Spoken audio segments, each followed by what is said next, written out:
What's up, Blocs community? It's 2026 and we're back with some new features and improvements that we'll be introducing to Blocs 6.4 in the first test version later this week.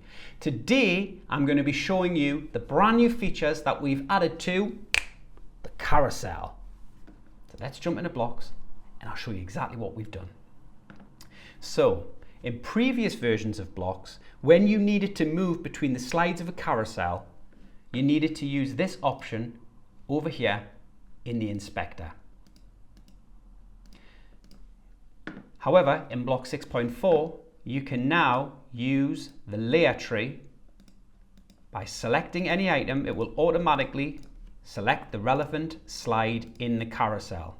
Not only that, if you select one of the text layers nested within a slide, it will automatically select the slide and the text. So this will save a lot of confusion, because in previous versions of Blocs you'd be clicking around in the layer tree and you wouldn't quite know what you had selected. It's a lot clearer in Bloc 6.4. The next thing I'm going to talk about is transitions. So in Blocs, previous versions of Blocs, we only had 2 transitions, and it's been like that for quite a long time, pretty much since Blocs version 1. In 6.4 we've expanded the options for transitions.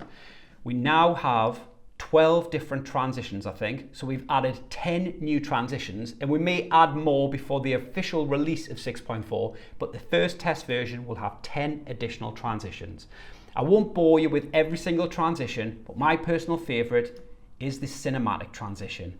And I'll show you that quickly. It gives a nice zoom, very, very subtle, but it just gives this little cinematic touch to your carousels that I think gives a real stylish look to your website. I think you're going to love that. It's my personal favorite. The next thing I'm going to talk about is a new option, very little option, but it's a useful one all the same, and that is the ability to turn off pause when the cursor is over the carousel. So in previous versions of Blocs, every time someone visiting a website that was built with Blocs put their mouse cursor over the carousel, it would automatically pause it. Now, this is fair enough, this is good UX, but there might be times when you'd like to change this. So in Blocs, you can now do that. We've got a checkbox here, you can turn it off, on and off, very easily now. So that gives you that little bit more fine tuning to the carousel. The next thing we're going to talk about is indicators. These little guys down here. Now, in previous versions of Blocs, you could customize the shape of them using custom classes, but we wanted to make it just that little bit easier, so we've added some new options to change the shape of them. So we can have squares, we can have circles, we can have pills, and I'm going to go for circle. Now, the next feature I'm going to show you, I think is really cool. It's a progress bar for each slide in the carousel. So now we can click that, and that will just put a little progress bar down at the bottom here. I don't know if you can see it. So if I just switch that onto the pill shape and we click preview mode, you'll now see we've got this nice little progress bar working along the bottom. When that loads, moves on to the next slide.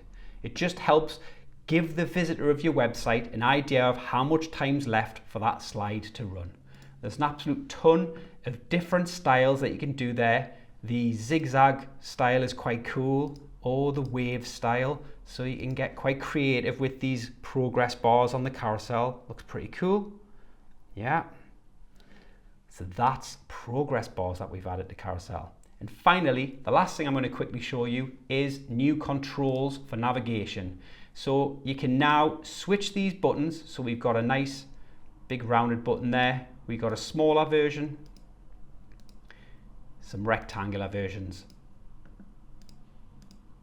So if we click into preview mode, you can see this carousel is a bit more customized now.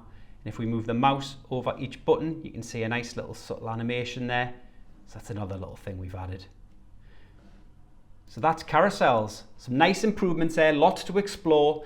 I think you're going to love it. It's going to change the way you use carousels on your website. You can break out of that vanilla look now. You've got lots of new options for transitions. You've got different indicators. You've got a progress bar, which we've never had before, with loads of different styles. And of course, we've got different navigation controls, as well as the UX improvements that we've made to the layer tree. Tomorrow, we'll be talking about the next lot of new features that we're adding as well.